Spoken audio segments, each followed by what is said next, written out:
Hello, I'm Philip Heeg. I'm the Outdoor Recreation Program Manager at the Air Force Personnel Center, and it's my pleasure to take a little time to give you an update on the Air Force Outdoor Recreation Program. Some of this may be a bit of a refresher for those of you who've been around, but we understand there's been a lot of changes in personnel out there, so sometimes it's good to step back and revisit kind of the foundations and the purposes of why we're here. So let's take a look at the mission and the vision and the goals of the Outdoor Recreation Program. The important thing is that we directly support the Air Force mission, and we do that by providing expertly managed outdoor rec programs and facilities delivering fitness, unit cohesion, family, and individual well-being. If you look at that mission statement, you'll see that our first deliverable is helping keep our airmen fit. We partner with the fitness centers, and we provide a wide range of activities that enhance and support strong, healthy, fit airmen. Our vision, and it's kind of fun to look at the vision statement in two ways. One is, how do we want customers to see us, and where do we want to be when we grow up? And we want to be viewed by customers as professionally trained outdoor rec managers and personnel, and that we deliver market-leading information, facilities, equipment, and environmentally sound programs. And what we want to do is make sure we make each Air Force installation a unique and exciting and satisfying place to be assigned. So it's important that your outdoor recreation programs focus on what's unique in the area. We have 5 goals for the outdoor recreation program, and they're really built around a concept of what's called customer progression. We essentially take beginners, we turn them into outdoor recreators, and then we turn them loose and support them. First and foremost, we need to be viewed by leadership and the troops as a mission support and quality of life asset. Now we take those customers, and the first thing we do is we introduce them. We make them aware of all the different kinds of things that we have available through outdoor recreation and some of the benefits that outdoor rec participation delivers. Next, we move into teaching mode. And what we teach covers everything from attitudes, behaviors, and hard skills for those activities. So we'll teach you how to paddle a kayak. Once we've covered the instructional realm, now we can start organizing and leading SAFE, and SAFE comes first. If we can't do it safely and properly, we don't do it. Safe and satisfying outings, activities, and programs.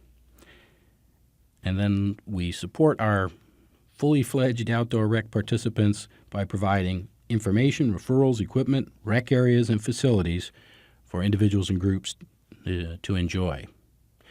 If you want some more information on how that structure fits into the outdoor rec program, you can read that in AFI 34-110.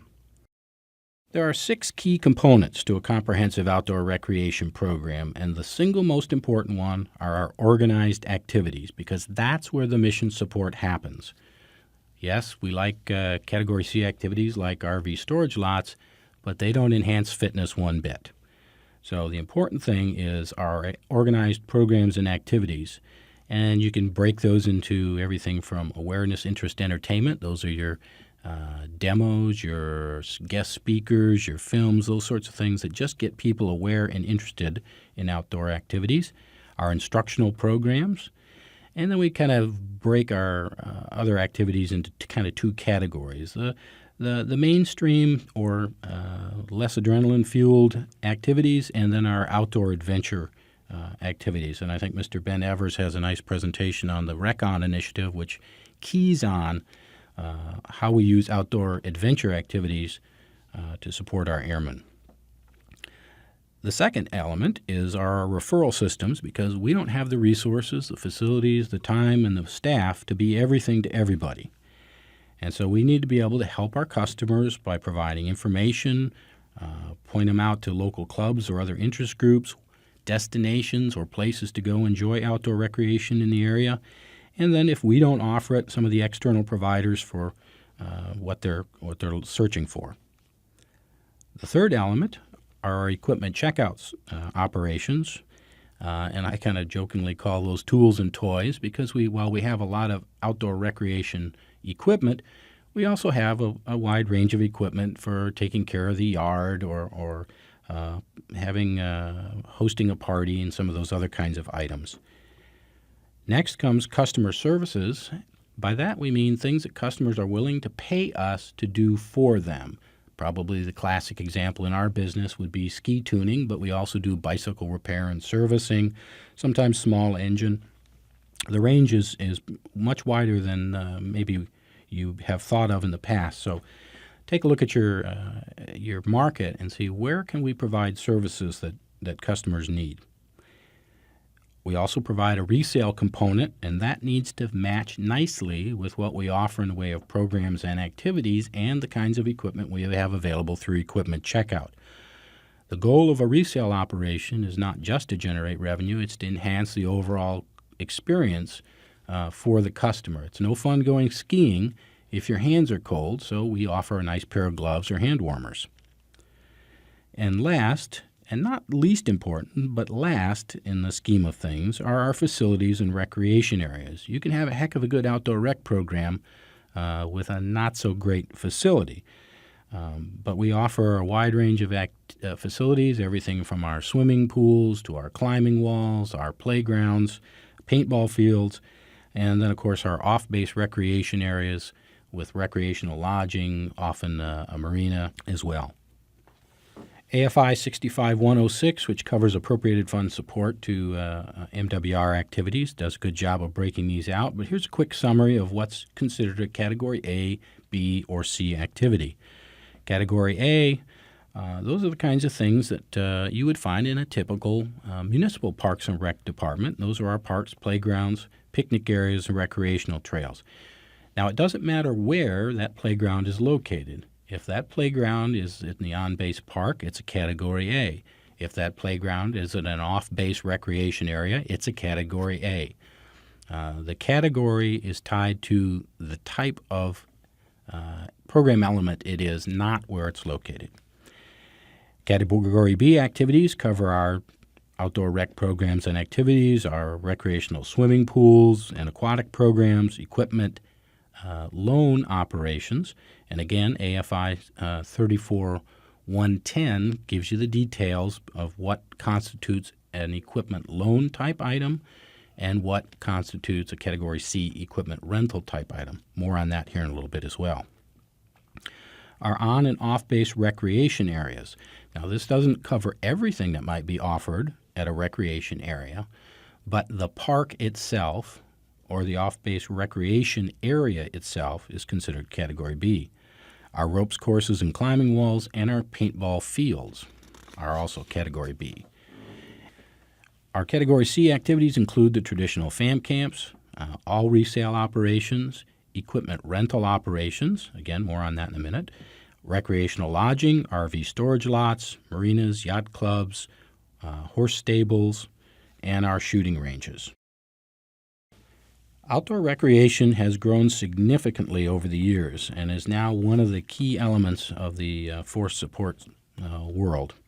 And if you take a look at this slide, you can see that the Air Force spent last year just a little over $89 million combined appropriated fund and non-appropriated funds to support the outdoor recreation program. We do a good job of covering our expenses and generating net income adjusted for depreciation to help keep the installation MWR funds in good shape. You can see that it has grown strong and steady over the last couple decades, and last year reached a new high of about $15.5 million in NIAD. The NIAD percentage, our Air Force goals are somewhere between 10 and 25%, and we come right in kind of on the upper end of that, but right on target, right around a little over 24% last year. One of the things that we can point to with some pride is not only do we generate a healthy NIAD, for most of the last 10 years, we've actually had a positive net income, which meant that we were able to cover our depreciation expenses for the most part. In fact, last year we generated true net income of about $2.26 million. Our financial success is directly attributable to our outdoor rec managers out there. They don't have much control if we build them a new facility over what the depreciation expense is going to be. But when you look at how they execute their budgets, the things that they plan for and execute, their operations, they generated about $7 million last year more in operating income than operating expenses. Again, outdoor recreation is key to keeping the installation MWR funds strong.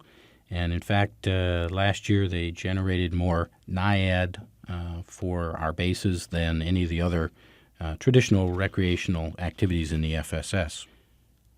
This slide gives you a view of the trend for NIAD, and you can see that outdoor recreation has been on a strong and steady upward trend and is managing to weather some of the financial challenges in fairly good order. So what are some of the issues that you might want to keep in mind as you look at your outdoor recreation programs and some of the industry trends that we're seeing? One of the first ones is people are time pressed. And what that means is that they're looking for generally shorter term activities. We call those do-in-a-day kinds of programs. Generally, they have easy access. They don't have a steep learning curve. They can go do that in one day or an afternoon, and doesn't require a whole lot of extra specialized technical gear. Or if it does require unique equipment, we have that available. There's been a slight drop in commitment to activities that take a lot of time. Some places you may still be able to sell those multi-day rafting trips because they're absolutely one-of-a-kind and unique experiences. But in general, the industry is seeing that it's tougher to get people to break away for a week at a time. Now, if you've got creative and talented outdoor rec programs, you can put new spins on old activities. You can reposition, you can reinvigorate, you can revitalize existing programs. And that's where those quality programs are absolutely a great investment. We encourage you to stay up on industry data and trends, and the Outdoor Industry Association and the Sporting Goods Manufacturing Association are two really excellent resources for industry data. Let's take a look at some of the ones that are affecting not only the Air Force, but the United States as a whole. Clearly, we have changes in demographics out there, the increasing percentage of the Hispanic population. We need to make sure that we adjust our outdoor recreation programs and activities to reflect their interests. And from industry data, some of the ones that are popular with that market segment include the camping, hiking, sit-atop kayaking, etc. There are differences in participation patterns between the genders. For example, if you look at artificial climbing walls, you get roughly 2 men for every 1 woman in a climbing wall program. But once you take it outside and you're out on natural rock, that ratio will change to 5 men to 1 woman. So what is the issue or the factor that you need to address if you want to try to transition, for example, women from an indoor climbing environment to the outdoor climbing environment? In the paddle sports industry, boy, the hot market segment are the stand-up paddle boards and also the sit-atop recreational style kayaks. Those are very, very flexible programming platforms. They're popular across the regions of the United States and for different genders and across the age span. So you can use those kinds of equipment platforms for a wide range of activities, everything from fishing to birding to yoga on stand-up paddle boards. Be flexible and be creative. We can't ignore the impact that the video game generation has on outdoor recreation participation. Some of the past research has showed that about 14% of young men play video games every single day, and that over 30% of them indicate that that's their favorite activity to do. So the challenge for us is, how do we get them interested and outside for some of the programs and services we offer? In the last couple of years, we've been able to use some OCO dollars provided from the Department of Defense to purchase outdoor rec equipment items centrally and deliver those to the installations, everything from our pedal drive kayaks and support equipment like trailers, the professional team building kits that are available that can handle small and large groups, archery program in a box, Moby Mat, which is our accessible pathways, which can also be used for your maintenance crews to not tear up turf when things are a little bit wet, pro-grade bicycle repair kits, our stand-up paddle boards, and some bases have already gotten the pool lifts with more of those to follow. Let's talk a little bit about the equipment checkout operations. They are a key element of our outdoor recreation program.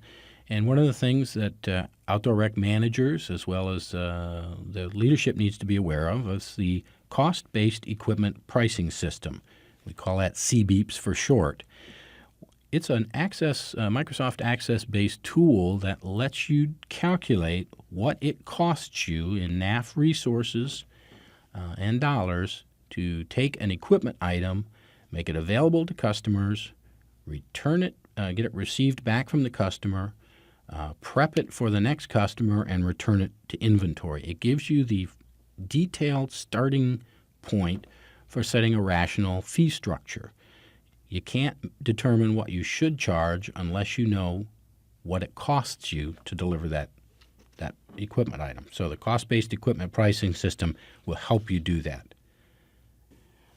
It's not just a calculator. It also does a reporting, has a reporting function, and allows you to do some what-if analysis. What would happen if I reduced the number of fishing boats I had in inventory, or what might happen if I were to add one more to my inventory. So you can use that to make some projections and do some modeling on your operations. But it gives you a good handle on what does it cost me to deliver this item, and if I have a certain percentage of profit that I want to achieve based on that cost to deliver it, what would I need to recoup on a typical rental usage. Now, the rules for Category B loan items and Category C rental items have not changed in a while, but there's still a fair amount of confusion out there. And so let's take a little time to walk through the basics that distinguish Category B, which means you can buy them and support them with appropriated funds, those loan items, and the Category C stuff. All right, first off, for Category B loan items, and the determination as to whether it's a Category B activity can be found in AFI 34-110. If you're not using those items for your outdoor recreation programs, they can be made available to customers for their use. The usage fee, and that's what we should call all of our charges to use an equipment item. Don't use the terms loan fee or rental fee. Those can be confusing to customers, and for our bookkeeping purposes are distinctly different things. So we should call it an equipment use fee across the board. So for Category B items, the use fee can and should recoup all your verifiable NAF costs, but only those cover that are due to issuing, receiving, repairing, cleaning, maintaining, and restocking that item. What you cannot include into that use fee is the item's purchase price or a profit margin.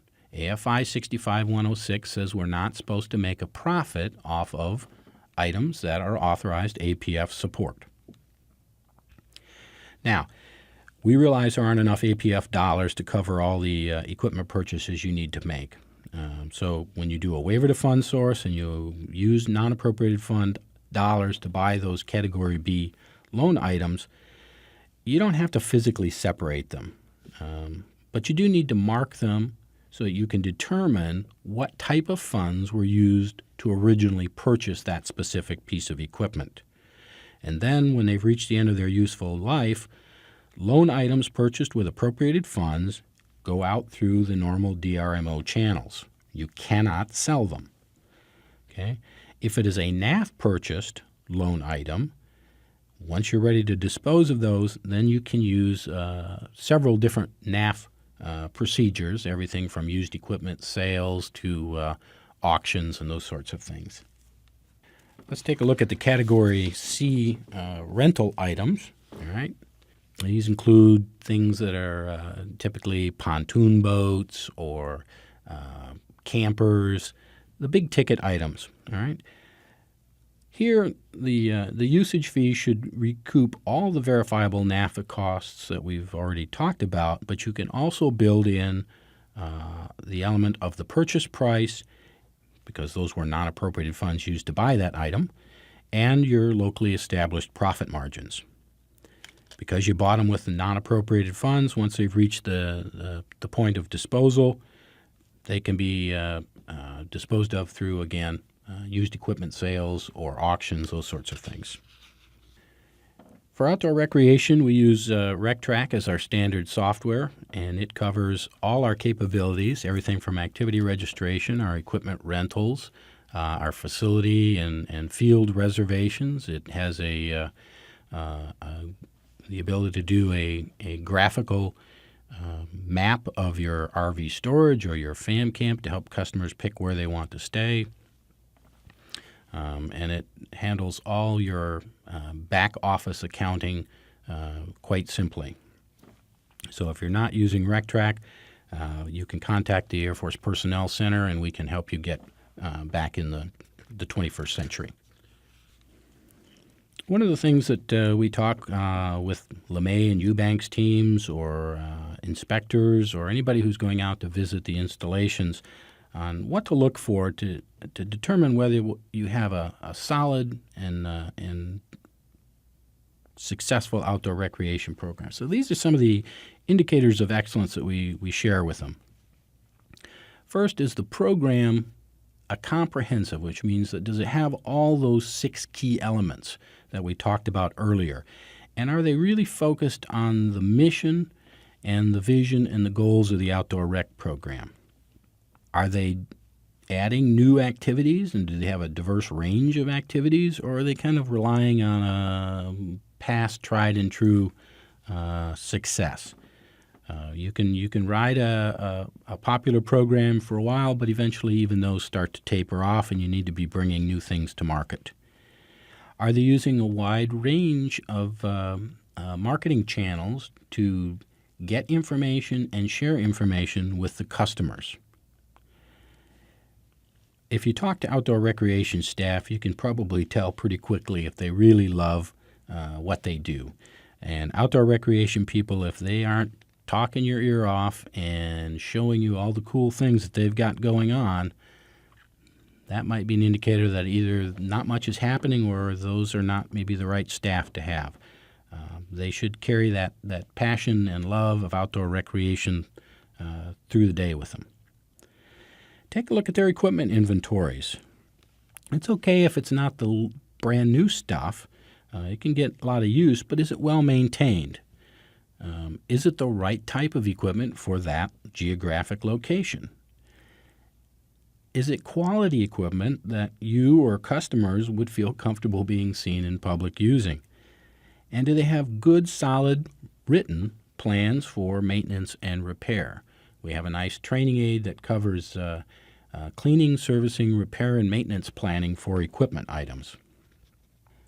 Some other things that we would look for are customer-focused services. Are they looking at what customers need and are willing to trade their money for? Do they need bike service? Do they need ski tune-ups? Is it small engine repairs for their lawnmowers? What kinds of things do customers need that we might be able to respond to? Are their resale inventories aligned with the kinds of programs and activities they're offering and the kinds of equipment items that they have for checkout? If you can use the same brands for programs, checkout, and sales, that sends a consistent customer message that this is good stuff. We stand by it. We use it. If you are all over the place with what you sell, it might be confusing to the customers. The other advantage is if you have it in your equipment inventory for checkout, the customers can try it, use it, and learn to like it before they want to buy. Do your facilities pass the sniff test? All right, you go out to the park, you go into the restroom, or you go to the pool bathhouse, and take a big, deep sniff. That'll tell you something about facility maintenance. And be careful if you're cutting your maintenance dollars or your off-season labor dollars, because sometimes that has a direct impact on peak season revenue, and you have to make sure you're ready to take care of the customers when summer rolls around. And while outdoor recreation is vital to keeping the installation MWR funds healthy, you have to invest money to make money. And in our business, in the outdoor rec world, the key item is training, training, training, and training. A lot of our activities, the safety component is critical, and if you're not staying up on industry trends, practices, first aid, rescue procedures, all those sorts of things, you could find yourself in a bad position down the road. So we realize training dollars are tight, but we do have some funds available through the Air Force Personnel Center for our Outdoor Recreation Program or Training Initiative grants. We also have some funding streams available through the RecOn initiative, again, that Mr. Ben Evers has done a presentation on, that you can request training for. So we have some tools, we have some resources available to help installations get to that training, but it's critical to stay up on the latest in the industry. And then we need to be recapitalizing our equipment and our facilities. If the equipment or our rec lodging units get worn out and don't function well, our customers are not going to want to use them, and there goes that revenue stream. So make sure that you're investing in keeping your equipment and your facilities in good shape and providing a good quality customer experience. That concludes my outdoor recreation update. We're here to help you out at the Air Force Personnel Center. So if you have any questions on the outdoor recreation program or any of its elements, be sure to give us a call or send us an email. And keep doing the great work you do to support our airmen, their families, and the whole Air Force community. Thank you.